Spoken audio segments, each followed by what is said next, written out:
How's it going, guys? White Rabbit here. Today I want to talk about Katy Perry. Oh, why am I making this video? Okay, I want to talk about Katy Perry and explain to you guys a little bit as to what it really means when people say Katy Perry is an Illuminati puppet. Okay, we're not actually talking about Katy Perry being in the Illuminati. That's not what we're talking about. We are saying that Katy Perry is controlled by the Illuminati to push certain agendas. She has sold her soul to the devil in exchange for fame and fortune.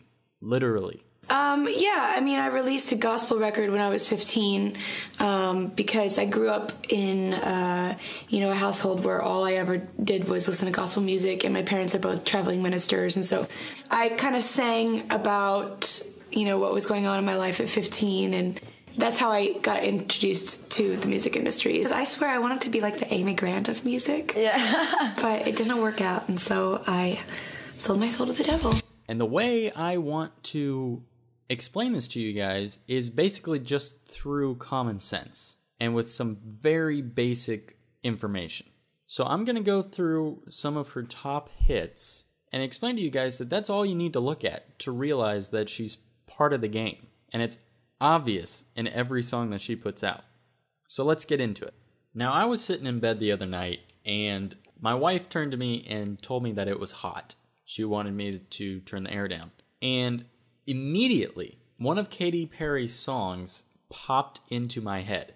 The one where she says, "You're hot, then you're cold, you're yes, then you're no, yada, yada, yada." And that's what really inspired me to make this video. How is it that that song could be triggered to pop into my head out of a simple little comment like "it's hot"? It's because it's designed that way. They design these songs specifically to a certain rhythm, to a certain beat, and with certain topics so that they do get stuck in your head. I don't listen to the radio, and I rarely watch TV, and yet somehow I know lyrics to Katy Perry's songs. And to take it one step further, I know more about Katy Perry's personal life than I do about some members of my own family. And that just goes to show you how corrosive pop culture is and has interwoven it into the very fabrics of our society and to what degree it has. For someone like me who has totally stepped outside of pop culture and avoids those types of subjects altogether, it even still impacts me and others like me. That's how corrosive this thing is. It doesn't matter if you like Katy Perry's songs or not. They're still stuck in your head, And when people ask, well, why would the Illuminati be so intent on getting into the music industry? It's just music. What's it? It doesn't matter. It does matter. They're creating these idols for people to worship. They're scientifically constructing these songs to be stuck in people's heads, so that on a subconscious level, they can control you. That's the point. And to subconsciously warp your beliefs and how you view things. So let me start off with this song that was stuck in my head. Let's talk about it for a second. All right, so that song is called Hot and Cold. And the chorus goes like this. 'Cause you're hot, then you're cold, you're yes, then you're no, you're in, then you're out, you're up, then you're down, you're wrong when it's right, it's black and it's white, we fight, we break up, we kiss, we make up, and so on. So on the surface, you think this song is about this girl's boyfriend being indecisive, something that most teenage girls can sympathize with, I'm sure. That's not what this is about. At least that's not the underlying message that the song is sending. Sure, on the surface, it is about an indecisive boyfriend, but that's not what this song is teaching us, or teaching your children. That's not what this is about. This song is teaching non-duality, a fundamental principle and belief that the occult believe. That's where things like the yin-yang come from. That's why the Freemasons have a checkered floor in their temples. That's where the 69 on top of their altar comes from. That's why the occult worship the sun and the moon, because they're opposites. That's where all of this comes from, guys. And it bleeds into the music video as well. We see this blasphemy of a Christian church where Katy Perry is performing on this altar, and it is compared to, in one of the very next scenes, to her being on stage. The altar on stage on which she performs. That's what the subconscious level of this music video, that's what they're showing you here. They're putting it right in your face. And then, of course, again, they're promoting this cross-dressing thing. At the end of the video, you see one of her bridesmaids is a guy dressed up in women's clothing, which the Bible clearly says is an abomination unto the Lord. That's what this whole song is about. It's opposites. She also says in the song, you're up, then you're down. Okay? The Satanists believe, as above, so below. That's why Baphomet is depicted both pointing up and pointing down. It's all about these opposites, guys. She says it's black and it's white. I mean, you can't get any more blatant than that she's talking about non-duality. And to really pound home the fact that this song and this music video are satanic, of course, in the middle of the music video, she subtly flashes the 666 hand gesture. All right, let's move on to the next song. Now, the first major hit that Katy Perry ever came out with was I Kissed a Girl. So think about that. You have this former gospel singer who enters the pop world with a song called I Kissed a Girl. And this song is clearly pushing the gay agenda. And now look, I don't have anything against people who identify as homosexual, okay? Let me just make that clear now. I have nothing against them. In fact, growing up, I have had many friends who identified as homosexual. And if you think that all Christians view homosexuality like the Westboro Baptist Church views it, then you got another thing coming, because that organization is just as satanic as the Church of Satan, in my opinion. But homosexuality is a sin, and that's something that these Satanists love to push and throw in your face. The Luciferians want you to live a sinful lifestyle. It's a lifestyle of lust. And as far as homosexuality goes, that is a very complex topic that I'm sure I'll make a video about in the future. But for now, just realize that homosexuality is an agenda that these satanic occult elite members are pushing. They're enticing people to fall into that lifestyle. The lyrics of the song go, or the chorus of the song goes like this. I kissed a girl and I liked it. The taste of her cherry chapstick. Now keep in mind, this is a girl singing this song about another girl. Then it goes, I kissed a girl just to try it. I hope my boyfriend don't mind it. So not only are they pushing the homosexuality agenda, but they're also pushing infidelity. You don't think all this stuff affects people on a subconscious level? I mean, just take a look at the divorce rates. Of course it affects people on a certain level. It felt so wrong, it felt so right. What? I mean, it's clear when you really take a step back and examine these songs, her most popular songs absolutely contributes significantly to the overarching satanic agendas that are being perpetuated in pop culture. All right, so now if we look at the music video, not only are we getting the obvious lustful connotations that this music video is clearly outlining and the provocative nature of this music video, I mean, that's typical. But let's look at the deeper meaning behind this music video.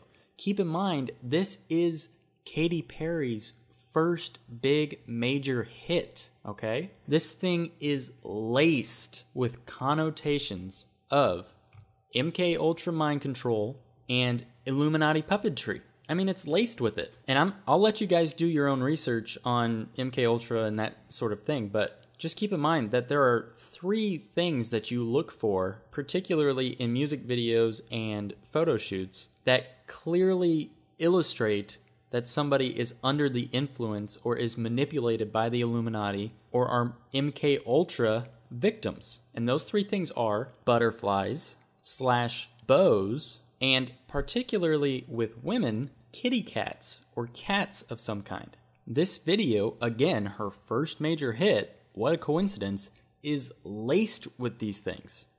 And to top it all off, she very subtly and very quickly, in the middle of this music video, flashes the one eye symbolism 3 times in a row. And of course, just shortly after she does that, she gets to the lyric in the song where she says, "You're my experimental game, just human nature." Okay, so we have this experimental element to it. It's not what good girls do, not how they should behave. Okay, so manipulating one's behavior. And this is where it gets really obvious. She says, "My head gets so confused, hard to obey." I mean, come on, people. It's so obvious just from her first big hit. She is a complete and total victim. She is an Illuminati puppet. All right, let's move on to the next song. One of Katy Perry's most satanic songs is called Dark Horse. And what I want you guys to realize is that that song is about Lucifer. And it's so obvious. I don't know how people don't realize that. And you hear people and you see people in the club, you know, I'm sure dancing and singing along to it, being all merry and totally giving in to the song. And they don't have any idea what they're actually talking about. They're talking about Lucifer and the Antichrist. In the beginning of the song, the lyrics go, "I knew you were gonna come to me, and here you are, but you better choose carefully, 'cause I'm capable of anything and everything.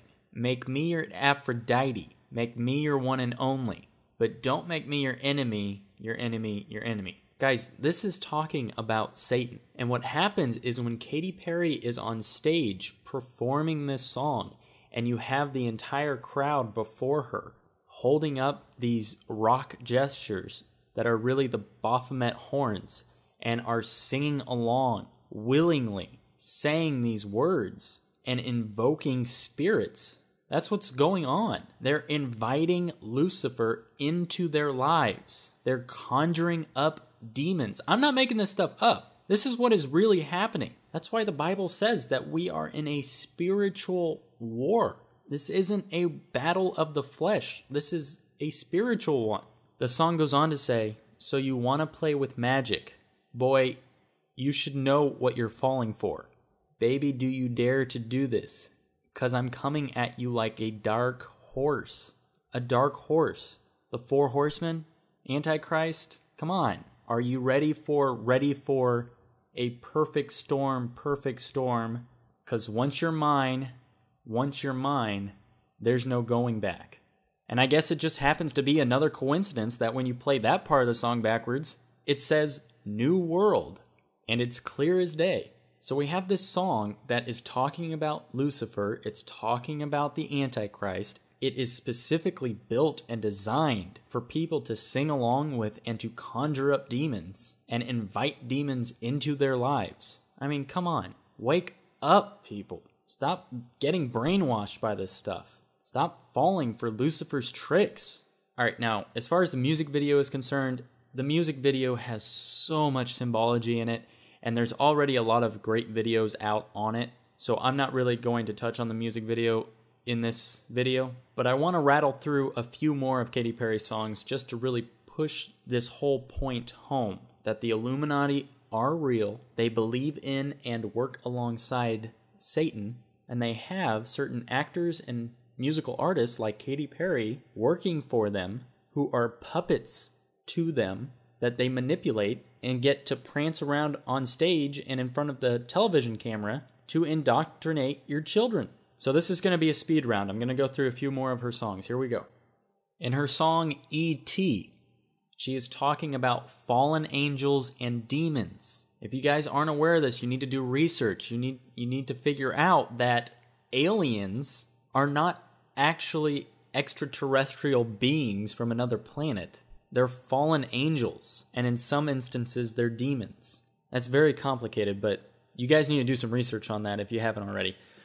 And it's evident in the song. She says, "You're so hypnotizing. You could be the devil. You could be an angel." And she's making it, I don't understand how people think that that could assimilate to anything other than fallen angels or demons. I mean, come on, people. It's obvious. And the rest of the song goes on to talk about, you know, DNA fusing and breeding with an alien, basically, is what the song is alluding to. But what that is really talking about is breeding with fallen angels, which is the plan. That's why we have all these things like cloning and scientists trying to manipulate DNA, okay? It's to create new species. It's the same thing as in the time of Noah when the fallen angels came to earth and were mating with the daughters of men and with other animals and things like that. They were creating their own species. And that's what this song is talking about. There are even subliminals in this music video of animals having sex and is promoting bestiality. All right, next song. In her song Roar, we get more cat symbolism, obviously, like I was telling you guys about earlier. But more importantly than that, she says, "I got the eye of the tiger," okay? That's another terminology for the eye of Horus, or the eye of Lucifer, or the all-seeing eye, or the third eye, especially when she follows it up with dancing through the fire. I'm sure you guys know from my other videos and from research you've done on your own that fire represents the intellect, the illumined ones, the Illuminati. And we have this whole song featuring cats, you know, and lions and tigers, and we have her talking about the eye of the tiger and dancing through the fire. She's talking about her being bogged down and controlled by the Illuminati. Oh, and let's not forget, we get more symbolism of MK Ultra mind control in the part of the song where she says, "I'm floating like a butterfly." There's the butterfly. Okay, next song. This Is How We Do. This song is really just about encouraging kids to be irresponsible and is promoting, yet again, a lustful lifestyle. There's a line in there about astrology, but there's also a line that says, "Shout out to all the kids buying bottle service with your rent money." Believe it or not, this is an encouraging thing for kids to hear. They hear these things on the radio, and subconsciously they start behaving this way. Another line in the song talks about people who go to bed with a 10 and wake up with a 2. Again, promoting promiscuity. The most destructive part of this song, though, I think, is the fact that it's the main chorus. It talks about "this is how we do." And the overarching theme of the song is one of carelessness. And it talks about how it's no big deal. It's no big deal. It's no big deal. This is no big deal. It says that multiple times in a row. And again, this is a subconscious thing. It's getting people to a point where they don't care about things.